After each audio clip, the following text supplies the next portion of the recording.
guys are on the court out there, and I've asked a number of the guys this, are you guys talking stuff to each other when you're out there playing and competing? Sometimes. The rest of the screw. All right, let's see. Put your hands on me.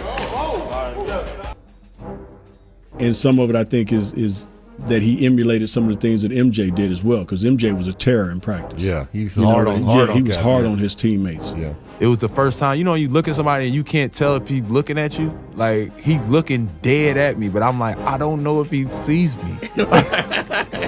I think I'm just like not relevant enough for him, but he couldn't see me, and I felt it. You know what I mean? And when you want to talk about the swagger, oof, I mean, Kobe had it. But as a competitor, I knew that Kobe was the one for me that I had. If I wanted to be great, that I had to get on the level of Kobe Bryant. The entire crowd was watching him. Like that's the reach that he had. Every once in a while, you would see flashes. Yeah, then he would say some shit. Then the whole room was like. I still couldn't stop it, and I knew what he was about to do over and over and over again. And that's a part of his greatness, man. Yeah, look at him. You know what? That's loves what this time, relishes it, and he and Gerald Wallace are having a conversation. That's Kobe and Gerald Wallace going at each other while Kobe's on the free throw line. Gerald's still talking to him. They're still talking to him. They're still having a conversation as Kobe's about to shoot the biggest free throw of the night. 3-point game. 4.8 to play.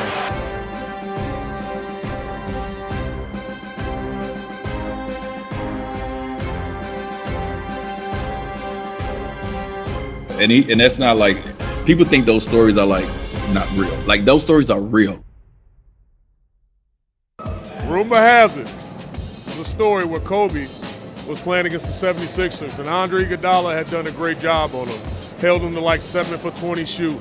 So he literally when they went back to Philadelphia, he had that date marked on his calendar. So he came to the locker room, and he was like, where's Dre? I was on the court working out, getting ready for the game. And it was Lewis Williams. It was like, he told Lewis Williams, he said, tell Dre 50 tonight. So I come out to the locker room, and Lewis Williams was like, yo, Dre, Kobe said 50 tonight. I'm like, I'm always ready to play against Kobe, so I'm like, okay, this will be a good matchup. Excited about it. So 6 minutes to go in the fourth quarter. He has 49, and they're about like 20, and he gets subbed out. So he got 49 with 6 minutes to go. The game was over. So that was an interesting night. I actually went back and I tracked that game. He made like 3 threes from like where it says Staples on the side of the court. He made like 3 threes from like the P and Staples, which was like far. So yeah, and then we got a lot of pick and roll action. I'll never forget that game. The stories, I remember at USA Basketball, first practice, he was like, he looked like, I don't want to say old, but he looked like, I was like, man, am I seeing like the end, it's like he's starting to decline. I didn't tell anybody that, I would never say that out loud. But I was just thinking that in my head, because he just wasn't moving, as well as he was. He's missing a lot of shots. Middle of summer, so whatever. But then I found out he had gone on like a 40-mile bike ride at like 11 p.m. that night. Got in at like 2 a.m. and then he was in the weight room when I got down there at 7:30. So, it was funny to me, very fitting to me. That was like in my head. I was too scared to say it to anybody else, but I was like, man, am I seeing like the decline? I was like, oh no, he's just worked out for 40 hours straight. I heard a story about early on in your career, you wore them. Obviously, you've been wearing them since the 12th grade. When you played against Kobe, did you wear his shoes or did you wear a different shoe? So early on, I remember who said something to me. I'm gonna ask Vince if you remember this. I remember Vince was like, when you play against Kobe, do you wear shoes? I'm like, no, I haven't yet. Like, why? Like, nah, you ain't supposed to wear your opponent's shoe or blah, blah, blah. So I'm like, oh, all right. So next time I played Kobe, I wore some Jordans. It's the wrong fucking thing I should have did. As soon as I walked on the court, Kobe was like, oh, that's what we doing, motherfucker? And didn't say nothing to me the rest of the game. Right? Hey, you just sounded so much like him right there when he said that. That's what we doing, motherfucker. Yeah, you sounded just like Kobe right there, dude. That's crazy as hell. He was off you, huh? He was off. Then he probably bust your ass too. What, man? And that game, I swear to God, you can find the game too, bro. I remember I had hit somebody hit a shot, put us up like 1. They called a timeout in front of our bench. This motherfucker walked past our bench while we was in the huddle, said, "You left me too much time." Came out, hit the fucking game winner, right? So I was like, man. So after the game, I talked to him. He was like, damn, man, my bad. You know, blah blah blah. That's what's up. That's a crazy ass story. That's what's up. Yeah, I don't think I never told that. Yeah. But I swear to God, that was him when you said it, because he done said that plenty of times. That shit was crazy. Man. We were in the Olympics, right? And this is when I knew Kobe was a monster, though. You hear about it, but you really, if you don't see it, you really, really don't know. And so we get into a city, one of the cities, very late, and immediately we all go to the gym. You know, all my guys, it's Melo, it's me, it's Bryant, it's Kobe. Like, we all go to the gym, we all get our work in. It's real late. And so after we get done getting our work in, me and my guys, we say, hey, like, let's meet for breakfast in the morning. Like, if you can't sleep, whoever first one wake up, hit us up. We're going to go eat. And so we do that. We probably get like 3 hours of sleep. You can't sleep much when you're traveling across the world, you know, like we were traveling. And we probably get like 3 hours of sleep, and we wake up, we go down to where the food is. And as we walking down, you know, slubbing with sleep in our eyes, Kobe Bryant is sitting there with ice on his knees already, right? So we walk up to Kobe, we like, Kobe, what's up? And he was like, yeah, man, I just finished the workout, and I'm about to go do another one. And at that moment, I was like, wait, hold on. We just worked out about 3 hours ago. You know what I mean? And like, you've done another workout and you about to go do another one. That's when I was like, okay, I got to get my stuff together. I got to get my shit together, because this dude right here is on a whole different level than even I'm on. And I'm supposed to be great, right? So that's the kind of person he was. And that's how he drove me. You know what I mean? Like, just little stuff like that. I went back and said, okay, that means I got to work hard and I got to do more. So yeah, I just wanted to share that little anecdote. That's great. He's a beast, man. He had a lot of respect for guys who busted their butts, you know, every single day, being if they were very talented or not. But if you came to work every single day and you didn't bag down to him, because he would test you. You know, that's the one thing I loved about it. He would test guys in practice. How would he test them? Oh, elbowing them, talking to them, you know, telling them they can't guard him. You know, you got this guy out here and this guy can't hold my jock. You know, but I mean, he would talk so much stuff, and he would really just to see how you're going to react to it. Touch me the rest of the scrimmage. All right, let's see. Put your hands on me. You know, and some of it I think is that he emulated some of the things that MJ did as well, because MJ was a terror in practice. Yeah, he's hard on guys. He was hard on his teammates. Yeah. Fucking hard you ain't got that. You make what you make call. You know what? I got to scream at you all day. Action ball. You know, and you know, even the last 2 years I had him here, you know, I wouldn't allow him to practice much, but there was days where he was like, well, B, let me just scrimmage. And I was like, yeah, that sounds good. So, you know, we're going to scrimmage at about this time. Come on back out, you know, get yourself back loose, and I'm going to let you scrimmage. And he would be in the scrimmage talking the whole time to guys, to Nick Young and to Jeremy Lins and Carlos Boozers, and I would sit there sometimes and say, guys, you not going to say nothing back? What started that back and forth though? It was like a testing day for Kobe to test like Jeremy Lin, test me, and test like Wesley Johnson and other guys. So like from the start, he was killing Jeremy Lin. Like, I guess he wanted Jeremy Lin to be something he wasn't, but he was killing from the start of the practice. I don't know why we got him. Why is he here? He had one good year talking crazy, like, but during the practice, I'm up here like, Jeremy Lin, come on, man. We can't go out like this. We ain't going out like this. Good. Not today.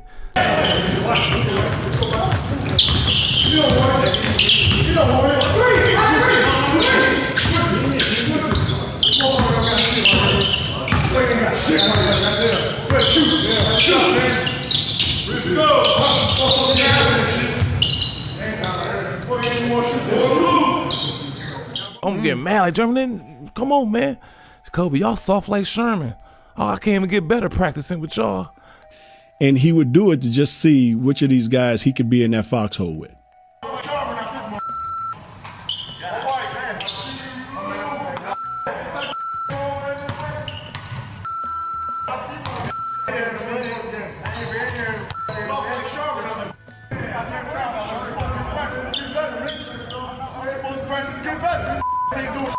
That's when I was like, all right, Cole, you talking too much. You can't guard me. Guard me. He was guarding Jeremy Lin. Guard me. Yeah, guard me. Hey, that part. Yeah, guard me. And then we start going back and forth.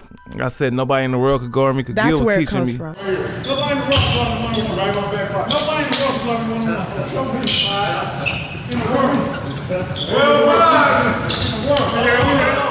Because I said nobody in the world could guard me. He said, lucky I'm not from this world. Damn, he good, bro. He too That's quick. a lie. So we going back and forth. It was fun. Then the next day, you know, we won the game. And he was like praising us and all that type of shit. I love when you waved them off. I think it was against the Spurs. Yeah. That was the game. That was right after that. Oh, that was right after that. In the interview, I said, But I said feel something like about the Sherman tissue or something like that. You know, from the yesterday practice, you know, Kobe talking all that trash kind of inspired me today. So, but yeah, sound like Sherman. but I feel like crazy respect crazy. Like Nick's got that mentality. Yeah. That like, yo, I'm gonna still shoot. I'm gonna play my game, that. and Kobe understands that. Yeah. You know, which of these guys I can trust to have my back when I'm on the court? was a with? test. It's a test. Yeah. And he was always, you know, testing guys in that way to try to find out, you know, which of these guys I can trust and go to battle with. Now Young with 2, lets it fly. It's good! Nick Young for 3! And the Lakers lead with 7.4 remaining. Young's 6th triple of the night. Like, we had a... Fuck, he gonna be mad at me for this. But look, we had a blowout. We got blew out in Portland. We was getting blew out in Portland. So everybody, Kobe's in the locker room just waiting for everybody to come in. And you know everybody down there got Kobe's on the team, so Yeah. we come in. And he came in the locker room and he was like, from now on out, every time down the court, I touch the ball. Y'all gonna learn what it's like to play with Kobe Bean fucking Bryant. How y'all gonna wear these shoes and y'all soft? That ain't what we do here in LA. So I'm not thinking nothing of it. He tells everybody to take their shoes off, their Kobe's off. I'm like, what? Okay. Oh, this motherfucker serious. Dead ass serious. But Like, what's wrong with you, man? Like, what's wrong with you? Nah, take them off. Take them off. and so Nick Young playful ass. We shower and shit. We come back. And y'all did? And we took them off. Did y'all throw them in the middle of like the... in the middle of the pal, like he found a wall, he just started grabbing people's shoes and just throwing them. He threw them all in the trash. Oh, and wow. He's like, y'all don't deserve these. We shower and shit. We come back. Nick walk in the locker room talking about, y'all better throw that motherfucker the ball or there's going to be some shit around here. Straight up. Like, Nick never took anything serious, dog. Which y'all start coming with, yeah, come back in LeBrons and stuff like that. What y'all say? Did anyone? Like, man, I ain't gonna wear those anyway. Yeah. But we had just got the shit kicked out of us and Cole wasn't going for it. Yeah. You know what I'm saying? And so I just think mentally, like, he meant that shit. My Kobe story is we were in the player lounge. There was a couple of us, and we were playing spades. And he kind of came in, and we were drinking a little wine, playing some spades, just chilling. And he came in, sat down, poured himself a glass, and he was kind of like reading a paper. So this is 2008. So they had just lost to the Celtics in the finals, like tragically, if memory serves. And so he opens up the paper, and there's like this article about it, and there's a picture of Paul Pierce. So I see it. We kind of are, and you know, like it's Kobe Bryant. Listen, it's 2008. We're all sitting there. Fucking Kobe Bryant sits down and pours a glass of wine. We're like, what the fuck, you know? And then we look over, and he's tearing out the picture of Paul Pierce. So he cuts it out and he folds it up. He puts it in his pocket, and like we're all looking at him, you know, like what's going on? He's like, motivation. We're like, oh, cool. And then he proceeded to like chug his wine, pour another glass, chug it, poured the third, and he was like, basically like, he looks over and he's like, now I'm one ahead of you guys. We were like, okay. That is great. That is such a great story. So when I hear those stories about Kobe, and I hear them from so many people, I'm like, yo, was he really like, was some of it performance art? Like Yeah. some of it was like, I've got to live up to this reputation. Like, who does that? The show, The Real World. Yes. That used to be on MTV. Yeah. Kobe was a rookie.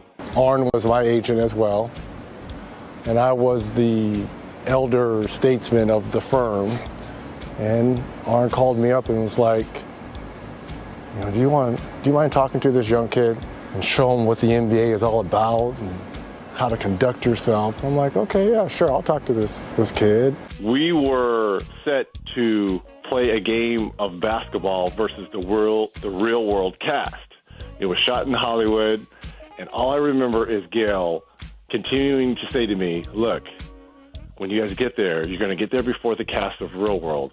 All Kobe wants to do is play you one-on-one. He just wants to play you one-on-one, one-on-one, one-on-one. I'm like, look, I'm 10 years in. This is 96, 97 year, that summer. So he had 1 year in. So I'm 10 years in. I'm not going to play this young cat one-on-one. I'm like, all right, I'll play a soft game of one-on-one versus him, but our focus should be going against the real world cast.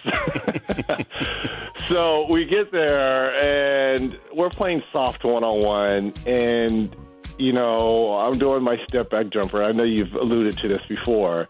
And he's like, how do you do that move? And, I kind of show him because I was trying to take things from him as well. He had this killer crossover. I'm like, wow, how do you do that? So we're exchanging our go-to moves. Well, a conversation turned into text messages and phone calls every day. Because, like you said, he was gathering information. We reached the Bulls in the conference finals, and he was like, so what was it like going against Jordan? He wanted to be bigger than life. And at that time, that person bigger than life, and still is Michael Jordan. And I didn't have a very strong relationship with MJ.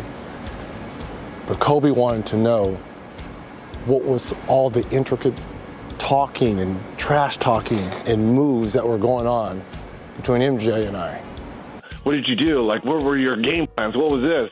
I was like, man, that black cat, there was no answer for him, man. We tried this, we tried that. That black cat was doing this and that. And I'm thinking to myself, what does this kid want to know about all this MJ talk for? There's only one black cat, because I referred to call Michael Jordan or Jordan. I always called him the black cat. It's like the black cat was, we were doing this, and I'm talking to Kobe. And I'm like, Kobe. He's like, you know what? Like, you know what? Well, you better get ready for the caramel cat because he's coming. So before the Black